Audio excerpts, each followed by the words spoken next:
Maya Rodriguez adjusts her rearview mirror one last time, checking her appearance in the dim glow of her Honda Civic's interior light. The downtown Seattle skyline looms ahead through her windshield, glass towers reflecting the gray October afternoon. She's 26, a graphic designer who's been freelancing for 3 years, and today could change everything. "Okay, Maya. You've got this," she whispers to herself, touching the small cross necklace her grandmother gave her.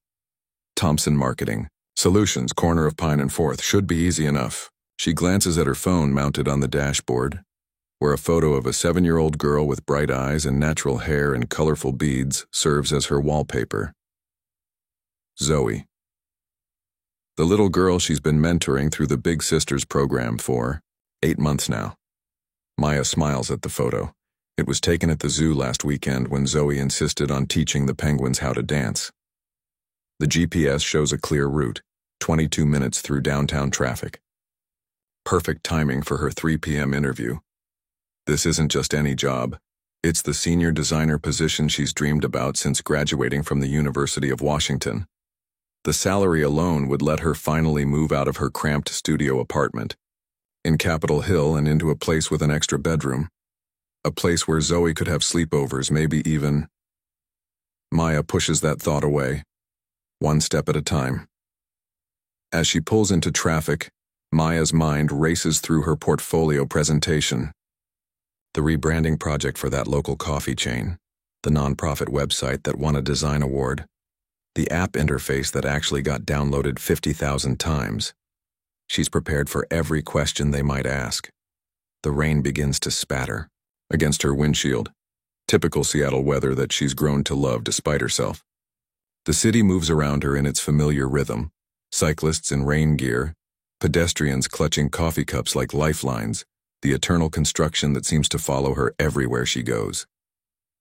In 500 feet, turn right on Pine Street, her GPS announces in its clinical voice. Maya signals, already visualizing walking into that sleek office building, shaking hands with the creative director she's researched extensively on LinkedIn. This is her moment. This is when her career finally takes off, but as she approaches the intersection, something goes wrong. The GPS screen flickers, then goes completely black. "No, no, no," Maya mutters, tapping the screen. "Not today. Please, not today." Maya pulls over to the curb, hazard lights blinking as downtown Seattle buzzes around her.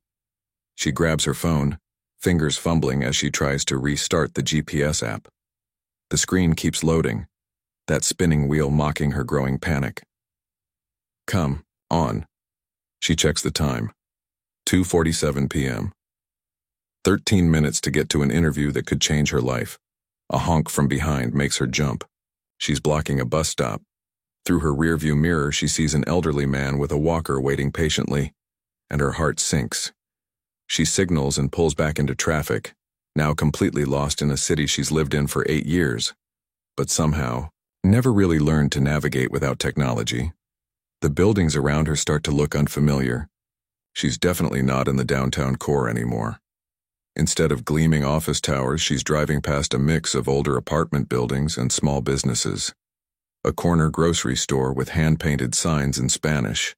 A laundromat where steam fogs the windows. A barber shop with a spinning pole that's seen better days. Maya tries calling the number for Thompson Marketing, but it goes straight to voicemail. Her hands are shaking now, and she can feel that familiar tightness in her chest.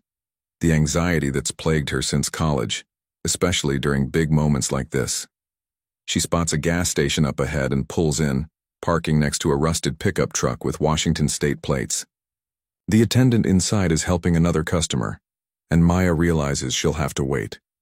More precious minutes ticking away. Her phone finally connects to the internet, and she types in the address again. But now the GPS is showing her location as completely wrong. Somehow she's ended up in Georgetown, an industrial neighborhood south of downtown that she's only heard about but never visited. "How did I get here?" she whispers, looking around at the unfamiliar surroundings. Warehouses and auto repair shops stretch out in every direction. This is nothing like the route she was supposed to take. The clock on her dashboard reads 2:52 p.m. 8 minutes to save her career, and she's more lost than she's ever been. Maya's heart pounds as she watches the minutes tick by. 2:53 p.m. She makes a split-second decision. She'll drive in what she thinks is the direction of downtown and figure it out along the way. She can't afford to wait any longer. Pulling out of the gas station, she turns left onto a street lined with industrial buildings and chain-link fences. The GPS is still spinning, useless. She passes an auto parts store, a storage facility, and what looks like an abandoned restaurant with boarded-up windows. This neighborhood feels worlds away from the Seattle she knows. Her trendy Capitol Hill, with its coffee shops and vintage stores, the bustling downtown where she hoped to work. Here the streets are wider, quieter, with more sky visible between the low buildings. Okay, Maya, think, she says aloud, a habit she's had since childhood. Downtown is north. The Space Needle should be...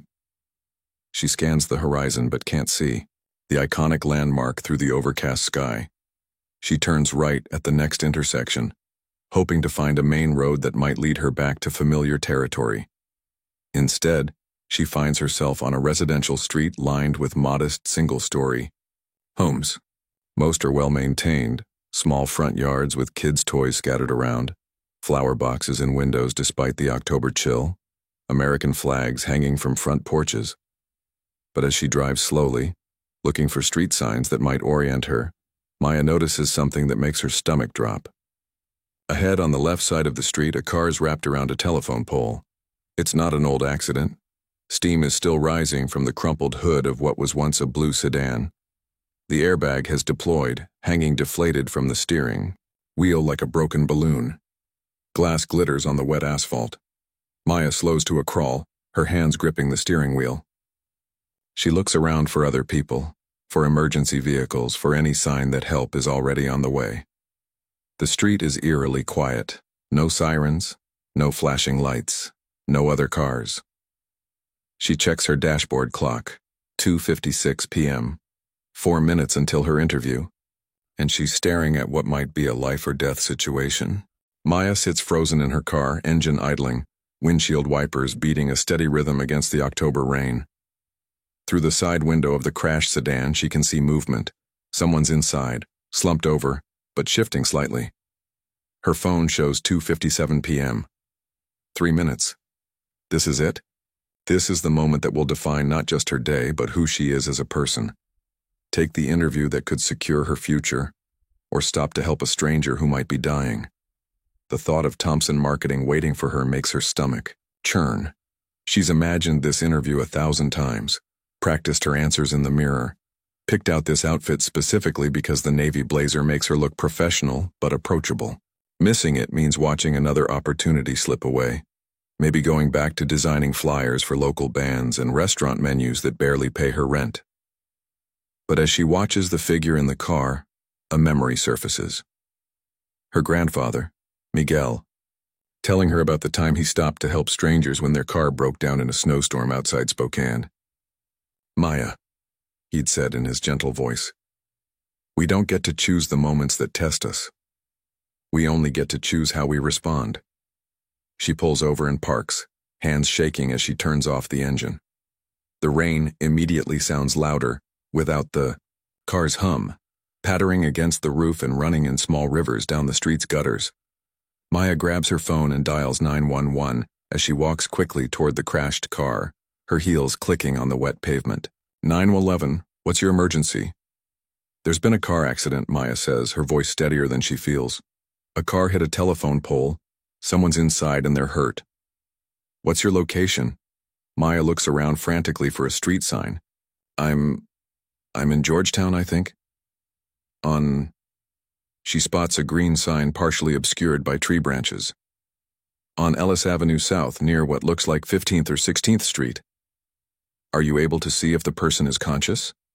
Maya approaches the driver's side door, her heart hammering. Through the spider-webbed glass, she can see it's an elderly man, probably in his 70s, with silver hair and glasses hanging askew on his face. His eyes are closed, but his chest is moving up and down. He's breathing, Maya reports. But he's unconscious.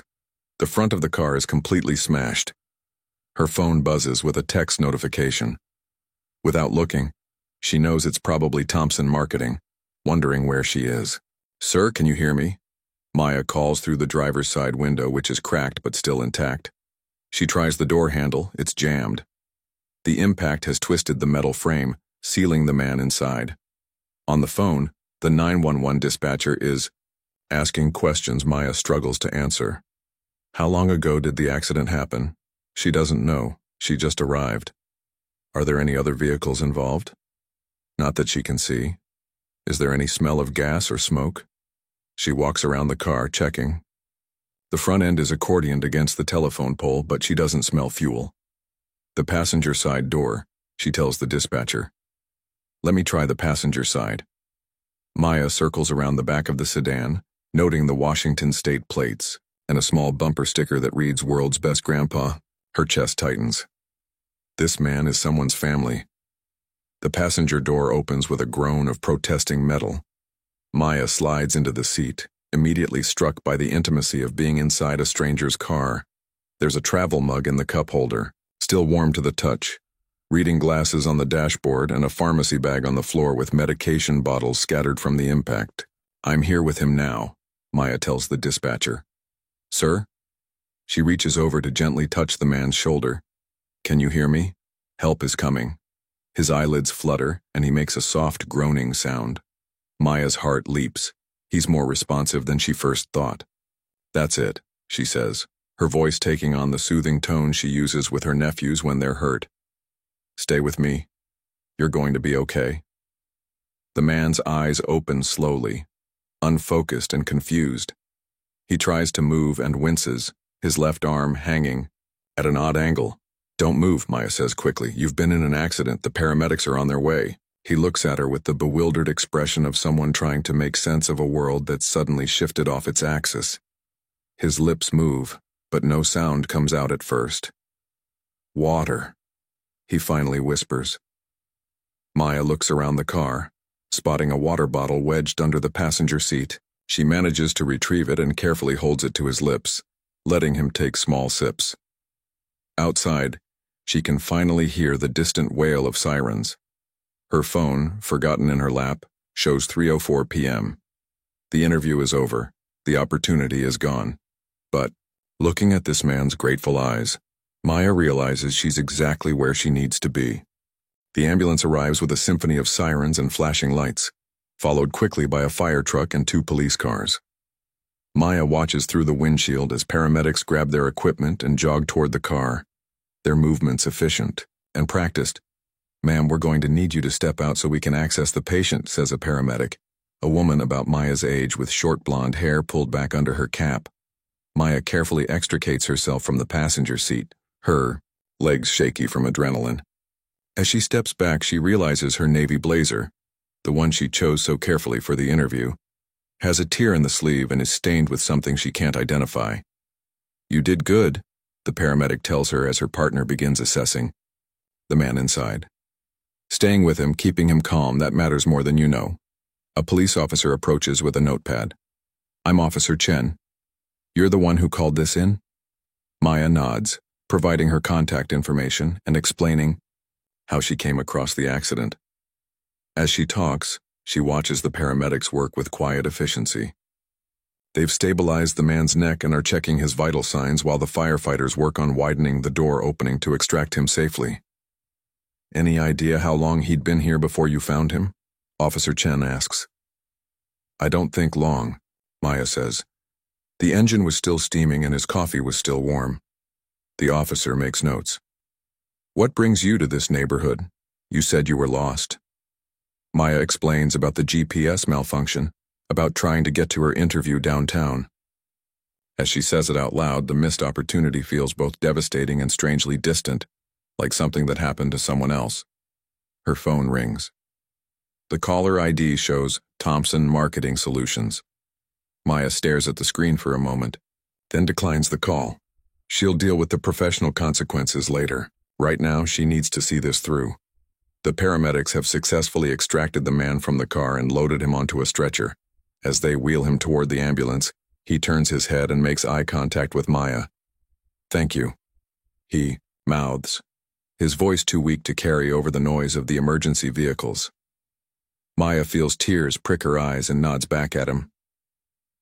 He's going to Harborview, the blonde paramedic tells her. If you want to check on him later, his name is Frank Morrison. He's lucky you came along when you did. Maya drives home in a daze, her GPS finally working now that it's too late to matter. The familiar streets of Capitol Hill feel surreal after the intensity of the last hour.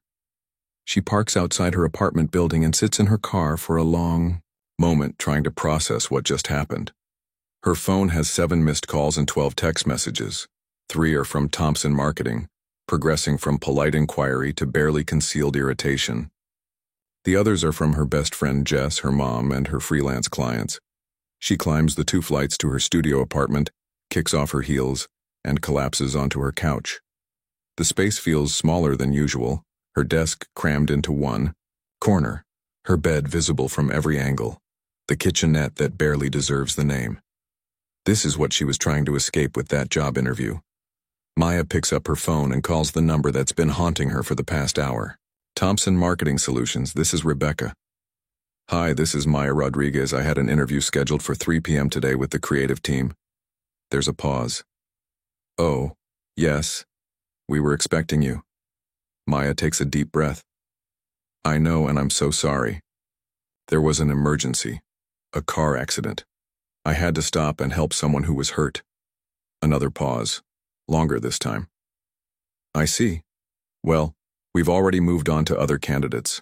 The position required someone who could be dependable and manage their time effectively. The words sting, but Maya finds herself feeling more relieved than devastated. I understand. Thank you for considering me. After hanging up, she sits in the growing darkness of her apartment. Outside, the city continues its evening rhythm. Traffic, distant music from the bar downstairs, the hum of lives being lived. Her phone rings again. This time it's her mom. Mia, how did the interview go? Maya finds herself telling the whole story. The wrong turn, finding Frank Morrison, staying with him until help arrived. Her mother listens without interrupting, a skill she's perfected over decades of raising 3 children. You did the right thing, her mom says finally. Your father and I raised you to help people when they need it. Jobs come and go, Maya.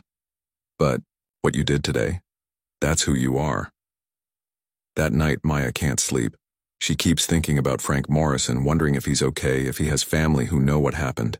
She thinks about the bumper sticker on his car, about someone somewhere who doesn't yet know their grandfather was in an accident. Her phone buzzes with a text from Zoe. Maya, I drew you a picture at school today.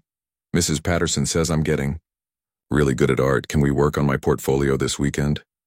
Maya smiles in the darkness. Zoe has been talking about becoming an artist since they first met, and Maya has been helping her put together a collection of her drawings and paintings. The little girl's talent is undeniable, but more than that, her enthusiasm and determination remind Maya why she became a designer in the first place, to create, to inspire, to make something beautiful in the world. Around midnight, she makes a decision that surprises her. She's going to visit Frank Morrison tomorrow. And she's going to bring Zoe with her, if the little girl wants to come. Maybe meeting someone who survived something scary will help Zoe understand that there are always people willing to help when things get tough. Harborview Medical Center sits on Seattle's first hill like a concrete guardian, its windows reflecting the morning sun. Maya has been here before, once when her nephew broke his arm, once when her college roommate had appendicitis. But walking through these doors to visit a complete stranger feels different, more intentional. At the information desk, she asks about Frank Morrison and is directed to the orthopedic floor. The elevator ride feels eternal, her stomach churning with an anxiety she can't quite name. What if he doesn't want to see her? What if his family thinks she's some kind of disaster tourist, intruding on their private crisis? Room 412 is halfway, down a hallway that smells like antiseptic and hope. Maya pauses outside the door, clutching a small bouquet of sunflowers she bought in the hospital gift shop. Beside her, Zoe shifts from foot to foot, nervous but excited. The 7-year-old insisted on making a get well card, complete with glitter and stickers, and now holds it carefully in both hands. Remember, he might be tired, Maya whispers to Zoe, and he's hurt, so we need to be gentle. I know, Zoe whispers back, her voice serious. My foster mom was in the hospital once. I know how to be quiet and nice. Through the partially open door, Maya can hear voices, multiple people talking in the warm, overlapping way that families do. She knocks softly and peeks in. Frank is sitting up in bed, his left arm in a cast and sling, but his color is good and his eyes are alert. Surrounding him are what appear to be 3 generations of family. A woman about Maya's mom's age who must be his daughter, a man around 30 who looks like he could be his son, and 2 children coloring at a small table by the window. Mr. Morrison? Maya says tentatively. I'm Maya Rodriguez. I'm the one who... You're the angel. Frank interrupts, his face breaking into a wide smile. Then his eyes move to Zoe, who steps shyly forward. And who is this beautiful young lady? This is Zoe, Maya says, placing a protective hand on the girl's shoulder. She wanted to meet you and bring you something she made. Zoe approaches the bed carefully and holds out her card. I made this for you, Mr. Frank. Maya told me you got hurt helping other people, so you're like a hero. Frank's eyes well up as he takes the card with his good hand. On the front, Zoe has drawn a stick figure in a hospital bed surrounded by hearts and flowers, with "Get well soon" written in rainbow letters. The family turns toward Maya with expressions of such overwhelming gratitude that she almost backs out of the room.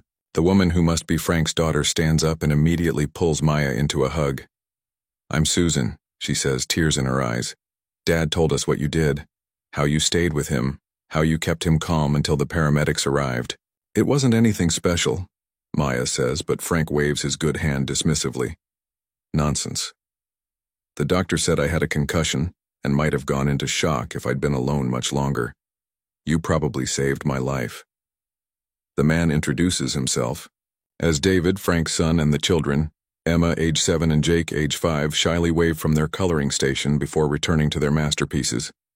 Dad was coming back from his doctor's appointment, Susan explains. He'd just gotten good news about his heart condition. The medication is working better than expected. He was so happy he was probably not paying attention like he should have been. Frank chuckles. Guilty as charged. I was thinking about calling you kids to share the news, and the next thing I knew, I was waking up looking at this beautiful young woman telling me everything was going to be okay. Maya spends the next hour with the Morrison family, listening to stories and sharing coffee from the machine down the hall, while the 3 children work on an elaborate collaborative drawing. She learns that Frank is a retired high school math teacher who volunteers at a local literacy program. Susan works as a nurse at Seattle Children's Hospital. David runs a small landscaping business and is coaching his daughter Emma's soccer team this fall. They're the kind of ordinary, extraordinary family that forms the backbone of every community. People who show up, who help their neighbors, who make the world a little bit better just by being in it. So what do you do, Maya? David asks as Zoe proudly shows him the masterpiece she, Emma, and Jake have created together. Maya explains about her freelance graphic design work, about the interview she missed yesterday. She tries to keep her tone light, but Susan picks up on the underlying disappointment. You missed a job interview to help Dad? It's okay, Maya says quickly. There will be other opportunities. Frank looks at her with sharp eyes that remind Maya of her grandfather. What kind of design work do you do? Maya pulls out her phone and shows them some of her recent projects. The family passes the phone around, impressed by her portfolio. Even the kids gather around to look at the colorful websites and logos. This is beautiful work, Susan says, lingering on the non-profit website Maya designed. Really professional. You know, David says thoughtfully. My business has been growing, but my website looks like I made it in 1995, which I probably did. He laughs. I've been meaning to hire someone to help with that. Maybe some business cards, a logo that doesn't look like clip art.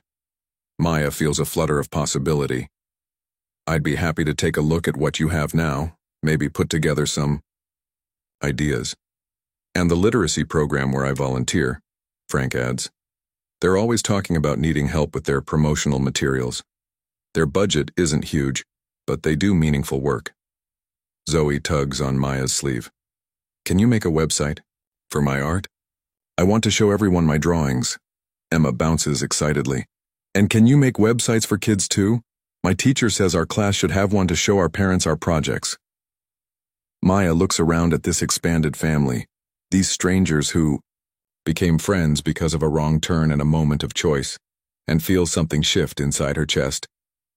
Zoe is chattering animatedly with Emma about their shared love of art, and Maya realizes this is what she's been searching for without knowing it. Not just professional success, but community. Not just a career, but connections that matter. I think I could help with all of that, Maya says, and Zoe cheers. Outside the hospital window, Seattle spreads out in all directions, full of neighborhoods she's never explored, people she's never met, stories she's never heard. Yesterday, that felt limiting. Today, it feels like possibility. The man introduces himself as David, Frank's son, and the children, Emma, age 7, and Jake, age 5, shyly wave from their coloring station before returning to their masterpieces. Dad was coming back from his doctor's appointment, Susan explains. He'd just gotten good news about his heart condition. The medication is working better than expected. He was so happy he was probably not paying attention like he should have been. Frank chuckles. Guilty as charged. I was thinking about calling you kids to share the news, and the next thing I knew, I was waking up looking at this beautiful young woman telling me everything was going to be okay. 6 months later, Maya sits in a coffee shop in Georgetown, the same neighborhood where she got lost that October day. But now she knows exactly where she is. The industrial area has become familiar territory, and she's grown to love its honest, unpretentious character. Her laptop is open on the small table, and she's putting the finishing touches on a website for a community garden project. Across from her, Zoe works on her homework, occasionally asking for help with her math problems. The 9-year-old, she had a birthday last month that the Morrison family helped celebrate, has become Maya's constant companion, and their mentoring relationship has evolved into something much deeper.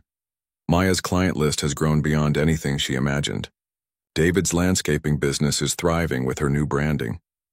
The literacy program Frank volunteers with has seen a 40% increase in donations since she redesigned their materials.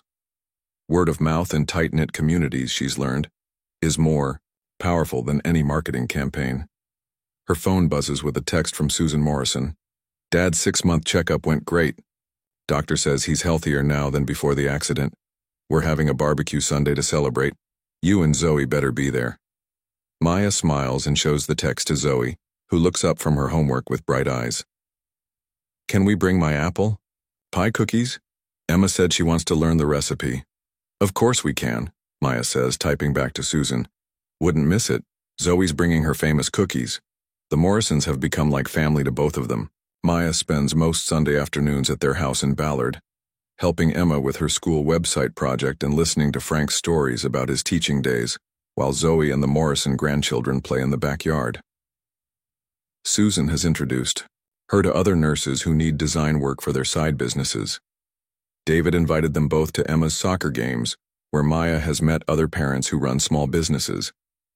But the biggest change happened 3 months ago, when Zoe's social worker called with news that would transform both their lives forever. Maya, Zoe says suddenly, looking up from her math worksheet.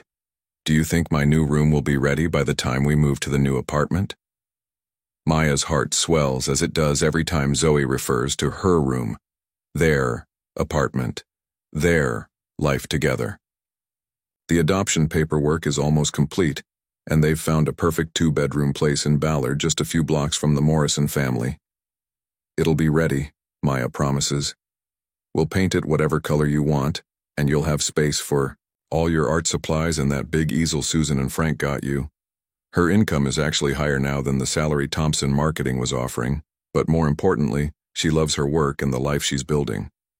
Every project feels personal, connected to real people and real communities. She's designing for the Ethiopian restaurant down the street from her current apartment, the bike repair collective that teaches kids like Zoe how to fix their rides, the small theater company that performs Shakespeare in neighborhood parks. Maya's phone rings and she sees it's a number she doesn't recognize with a Seattle area code. Maya Rodriguez Design, she answers. Hi, this is Rebecca from Thompson Marketing Solutions. We spoke several months ago about a senior designer position. Maya's eyebrows rise. Zoe looks up curiously from her homework. Yes, I remember. Well, we've had some staff changes, and we're impressed by the work we've seen you doing around the city. We'd like to talk to you about a creative director position with a focus on community-based marketing. The salary would be substantial, and there would be benefits, health insurance, retirement, the works. Would you be interested in an interview? Maya looks across the table at Zoe, who has gone back to her math problems but is clearly listening. A year ago, she would have said yes immediately. The benefits alone would make adopting Zoe easier, provide security for their future together. But now she considers the question more carefully. She thinks about the flexibility she has now to pick Zoe up from school, to attend her art shows and soccer games. She thinks about the community they've built, the clients who have become friends, the work that feels meaningful because it serves people she cares about. Thank you for thinking of me, she says finally. But I'm exactly where I need to be. After hanging up, Zoe looks up with a serious expression. Was that about a job, Maya? Yes, sweetie, but I already have the best job in the world. Taking care of me? Zoe asks with a grin. Taking care of each other, Maya corrects, reaching over to help with a particularly tricky math problem. Maya opens a new document on her laptop and begins typing. Sometimes the wrong turn is exactly the right path. Sometimes getting lost is how you find yourself. Sometimes the most important work isn't the work you plan to do. It's the work that finds you when you're brave enough to stop and help. And sometimes, when you open your heart to help one person, you discover you have room for so much more love than you ever imagined. She's been thinking about starting a blog, sharing stories about the small businesses and community organizations she works with. Maybe even writing about the adoption process for other single women considering it. Today feels like the right day to begin. Outside, Georgetown hums with its quiet life. Delivery trucks making their rounds, workers heading home from the nearby warehouses, neighbors walking dogs and pushing strollers. Zoe waves at a little girl across the street who waves back enthusiastically. Maya, Zoe says suddenly, I'm glad you got lost that day. Maya looks at her daughter, because that's what Zoe is now, in every way that matters, and feels her heart overflow with gratitude. Me too, baby. Me too.